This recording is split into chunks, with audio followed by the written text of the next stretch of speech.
It's Derek here from Pacific Coast Auto, and we are back for the question cast. And this is the first time that we've done one in probably over a month, and we're supposed to be doing them weekly. And so if you're watching this and you're new to this channel, usually we do the casts weekly, and if you have any questions that you want me to answer, and it can be about anything that you want, something on my lens, anything you want about living in Japan, importing cars from Japan, or anything about me.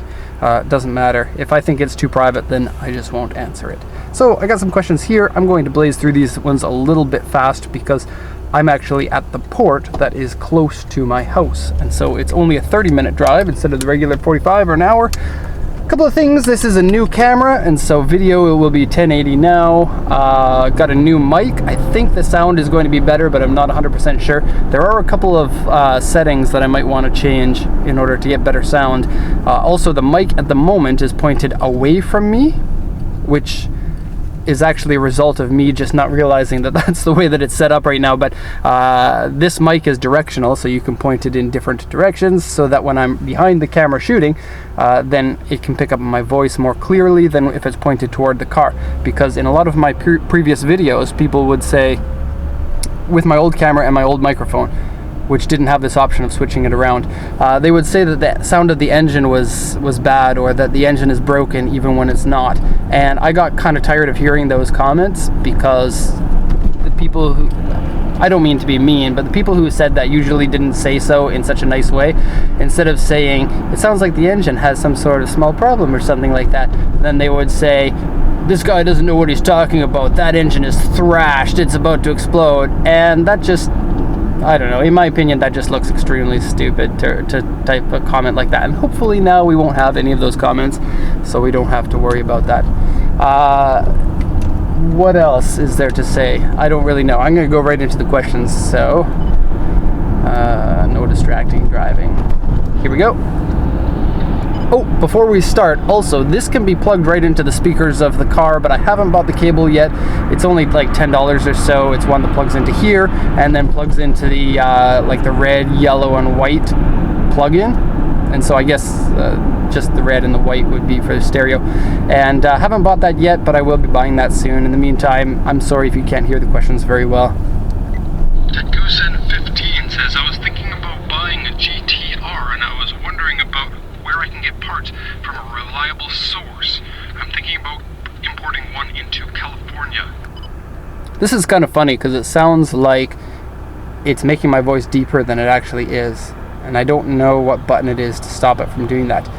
If you're in California, you can't register GTRs in California. There may be some gray area in order to pass it through the CARB emissions, but I'm not sure about that. As far as I know, everyone in California who has a GTR is driving theirs with a registration from another state. I know that that's possible. I know that some people register them first in another state and then register them in California, but I don't know if that's legal.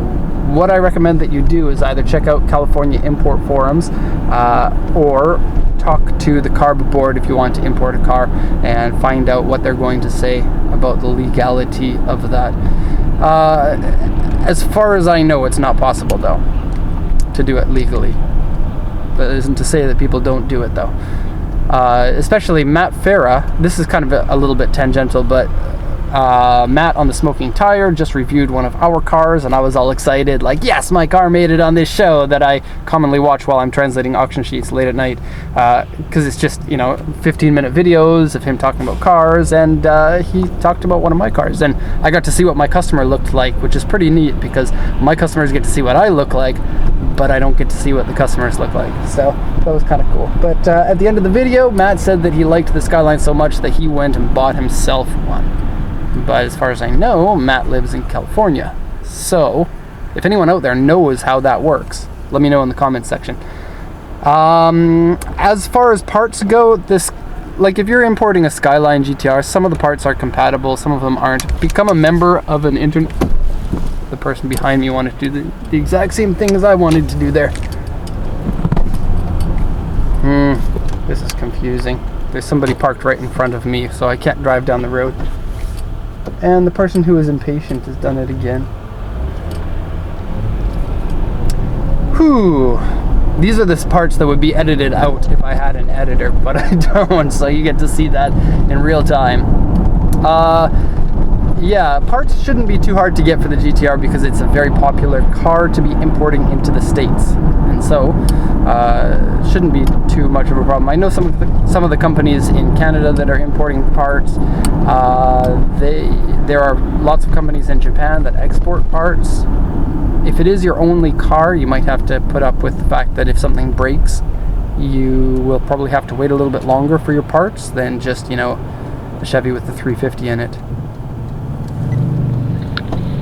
Adam Griffin says, your 2 videos have pretty much convinced me not to get a GTR. Definitely put the fear in me. Thanks for the honest info. I will probably buy something brand new in the States instead of ever importing anything. I really like the way that he phrased that, especially at the end. I'm never going to import anything because you convinced me otherwise. And so when I read that, I thought it was, you know, my job is to sell cars, of course. And if I'm going around telling everybody not to buy cars, then I technically am not doing a very good job. And this comes down to the fact that I don't like being a salesperson. And actually, I have had sales positions in the past, and I don't technically consider this job to be a sales job. I am much happier to tell somebody not to buy from us than to convince somebody to buy from us and then have them misunderstand what the liabilities are. And so the 2 videos that he's talking about are videos on importing the Skyline GTR into the USA, and it just kind of talks about the market position of the car. And keep in mind, these are a little bit older. They're in my channel. They're, I don't know, about 8 months old, maybe 7 months old. And the markets do change, but talking about importing GTRs and some of the things that you need to worry about from them and about how much it costs and the process a little bit. So you can check those out if you haven't already. They are, I think, the 2 most popular videos that are on this channel, but that's not saying much because this is a very small channel. I think they only have something like 5,000 or 7,000 views or something like that. Jacob Ledbetter says, I'm very interested in importing an AE86. Is it even possible to bring one into the US for around yen 1 million? I actually kind of like the lower voice that I've got because I've always had a high-pitched voice. When I was 13 years old, all of the other people in my school went through puberty except for me. And so I had a high-pitched voice. And in order to be cool and to fit in, I used to try to speak in a lower voice so that I didn't seem like such a nerd. But I don't think that anybody bought it. Can you buy an 86 for 1 million yen, which is about $8,000 US? It's possible, but the thing with the 86 is there are plenty of them that are in terrible, terrible condition. And there are plenty that are in good condition. In fact, they're a very popular car with many options to buy. But the prices range a lot. For example, the buying price of the lowest end ones is about 300,000 yen. And then the high-end ones are about 1.5 million yen. And the good ones are somewhere around 6 million yen. 600,000 yen. Pardon me about that. So 600,000 yen is about $5,000 plus your import fees and everything, and that will bring it in for roughly around 8,000 to 10,000 or so. So yes, you can get one that's pretty good, but you have to keep in mind that a pretty good 86 is still an 86, and interior things will be broken, and you might have carpet that's missing, and you might have an engine that has high lift cams put in, which makes it less fun to drive on the street depending on who you are. And so keep that in mind. There, you know, a lot of them have been raced, and if that's what you're into, then that's cool. You can get a good price for an 86. Especially you can get a lot of those only in Japan parts on the car already when you buy it. So that's a cool little bonus. Says, hey, I'm from Canada and I use Canadian dollars as my currency. How much would it cost me to import a Toyota Supra or a Nissan 180? Oh, I left a little bit of space in between each one so I can answer these. Toyota Supra, if you're looking at a twin turbo 6-speed, then Canadian dollar tanked big time in the last month or so. And it's kind of funny because Canada has a new prime minister, and so everyone's like, oh, it's his fault, or it's the last person's fault. It's the same thing that happens when there's a new president in the US, or I guess anywhere really. But the dollars in Canada are really weak, and that means that the cars are more expensive than they otherwise would be. And so as for costs, a Toyota Supra Twin Turbo, you're looking at a 6-speed manual, you're looking at about, I would say, $15,000 on the low end and $20,000 on the high end.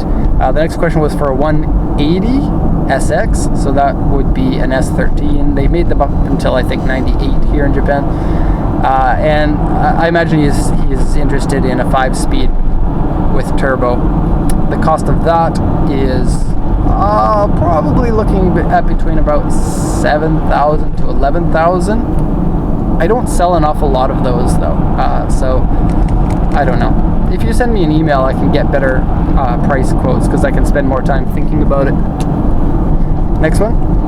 240 as in 240Z. They are classic cars now. You're looking at a lot of money for a good one, or lots of rust like the Roadkill Rodson. If you haven't seen Roadkill, please check it out because it's awesome. Cost? You could get one for 10,000, but if I were buying one and I wanted a good car, I'd spend more than 10,000 on it. 280 is hard to answer because there's the 280 S30, S31, S32, depending on the style that you like. And so, I don't know. They're the least popular of the fair ladies, so you can get them for pretty cheap. Maybe 6,000 landed, maybe less. 300ZX. I think I'm getting even deeper there. Wow. 300ZX. They've gone up in price surprisingly. Talking about the Z32 with the twin turbo and 5-speed manual. 10,000, 9,000, something like that. Oh, and this is Canadian dollars, not US dollars. Name that is not... What? Name that is not taken, yo. That's the name of the person. Name that is not taken, yo. I didn't make it clear, but this is the next question. Said, you mentioned the cost, make, model of your car, but not the year or the mileage. I'm just curious. Okay, so a couple of months ago I had to upgrade to a minivan instead of a Subaru Legacy, and it's because I've got too many kids now. And so somebody wrote in the comment section, wow, you're really popping out the kids. We've got 3, and I really want to stop there, just because kids take a lot of time and money, and I just don't have a lot of time and money. So, yeah, okay, so the vehicle is a 2004 Honda Elysian, which is a minivan. I decided to get a front-wheel drive one, because I don't like 4-wheel drive in anything except for those that's needed. For example, Land Cruisers, 4-wheel drive is great. I'm not a big fan of 4-wheel drive sports cars, personally. Not to say I hate them, but I don't know. I don't like lugging around a little bit of extra weight. It does make your car faster, but I don't like fast cars, and that's my problem. Mileage, right now it's at 138. I bought it at 136, so I've driven about 2,000 clicks on it. And the price I bought it for was 178. I got the V6 instead of the 4-cylinder because the fuel economy is roughly the same because there's cylinder deactivation in this one. But the car is good, very good value for money. $178,000 is $1,500 US dollars. It's got 2 sunroofs. The interior was really dirty, but I spent money to clean it up. I repaired some of the body parts and stuff. So all in with registration and everything, about $5,000. I think it's really good. And this vehicle is going to be given to my wife as a present as soon as I can buy my Nissan Sunny truck. That's what I want. And she's a little bit embarrassed about that, to be honest. So I don't know how that'll go over. Brian Kwanzaa says, hi Derek, I've watched your 5-part series on fraud and corruption in Japan, and it was a big eye-opener to the industry. Thank you very much for that. I was thinking about importing a car from bforward.jp, and I'm from New Zealand. Have you heard anything about these guys? I don't know if the person who's asking this question realizes, but my job is also to export cars. So if you're interested in buying a car from Japan and sending it to New Zealand, then you can send me an email and I would be happy to do that for you. As for my recommendation for other companies, it is a little bit of a strange thing because of course I'm going to be biased here. As far as what Be Forward, the company, is, they are a much different company than us. They are a fairly new company, but came into the market with an extremely large investment. I think the biggest that this industry has ever seen. And so they hit the ground running. They do huge volume with small markup, and as far as I can tell, they do mostly sales of their inventory, which is different from what we do, where we do auction purchasing for what the customer specifically wants. I'm not going to try to be so hard on Be Forward. They are a different type of business as we are. They target the people who want to spend as low as humanly possible on importing their car, even if the condition of the car has to suffer because of that. I'm not saying that this is a bad thing, because there are buyers that want that kind of thing. I know some of them, and that's fine. If that's what you want, go ahead. Because they make so little per car, they don't spend any time really telling you the condition of the car compared to what the auction sheet says. And so it is a riskier thing. You can get the cars for cheaper. As far as I know, they're not a dishonest company of anything that I've heard of. But if you've already watched my fraud and the industry videos, which if you haven't, please go do that, then you'll know that kind of my feeling is that even if companies are not really being fraudulent, they're still erring on the side of dishonesty in many cases. I can't say if Be Forward is, but if everybody else is, it's really hard to run a company that isn't. I'll just leave it at that. Final question here. Tidelks? Yeah, maybe I mispronounced. Tidelks says, it's weird to hear that the profit that you make is so low for each vehicle, especially when it seems that people on the other end who purchase from Japan for resale can make significantly more.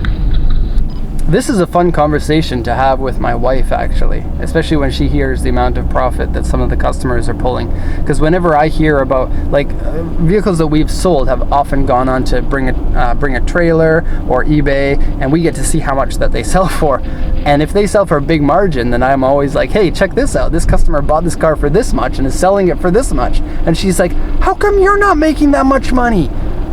And,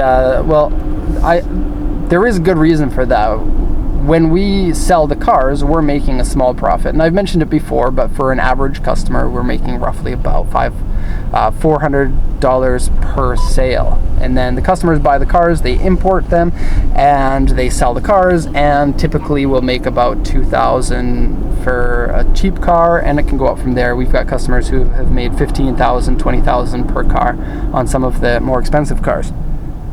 And so, of course, there is a big difference there, but I think that the biggest thing to consider in this case is the fact that my company doesn't hold any liability or risk in that purchase. And so it's the customer's money that's being invested, and we're not investing that money ourselves. And so whoever's investing the money gets the lion's share of the profit. And so I think that that's understandable. In order for us to make money, we have to have a certain amount of volume, and we have to also compete in the market. And like many industries, there's been a race to the bottom in terms of pricing. And so a lot of customers want to have the cheapest possible fee. And so there are always companies that are going to offer the cheapest possible fee with the lowest service that they can get away with. And that has really hit this industry hard in about the last 10 years or so. We've been doing good because we, I guess, found our little slot where we can give quite good service at a price that's fairly good, and we can run the business like this and still make money. We don't make an awful lot of money. We're not a super rich company, but we've got a ton of happy customers, and that's what I like at the end of the day. I want to have a company that I feel proud of, not one that, I want to feel good about owning a good company. I don't want to feel good about being richer than somebody else. And I think that's somewhat despicable for for people to flaunt their money as a way to prove that they're better than other people. And because that's not the kind of person that I want to be, I don't feel like I deserve to be making, $500,000 a year. That's a little bit extreme. I'm not going to say what my salary is, but let's just put it this way. Of all of my customers, typically my salary is below almost all of them, because it takes a certain amount of money in order to buy a car outright without having to finance it. And so, yes.